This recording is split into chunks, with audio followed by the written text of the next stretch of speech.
হ্যাঁ।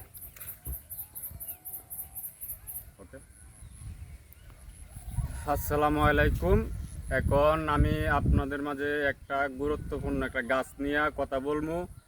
যে এই গাছটা দেখেন, এই যে গাছটা, ওই গাছটা আমাদের আমাদের দাদার দাদাও এই গাছটা সম্পর্কে বলতে পারে নাই। এই গাছটা কত বছর হইব এটা তারা কেউ বলতে পারে নাই। হ্যাঁ, আমরা এখনো জানতে পারি নাই ওই গাছটার কথা, ওই গাছটা যে কত বছর হবে।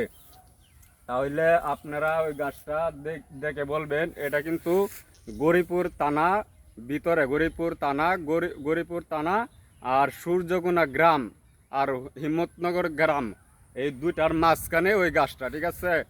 এটা এটা কেউ আজ পর্যন্ত কেউ বলতে পারে না এই গাছের সম্পর্কে। তা আপনারা কমেন্টে বইলা যাবেন, এই গাছটা দেখেন, আপনারা কমেন্টে বইলা যাবেন এই গাছটা অনুমান করবেন কত বছর হইতে পারে। আপনারা কমেন্টে বইলা যাবেন। ধন্যবাদ।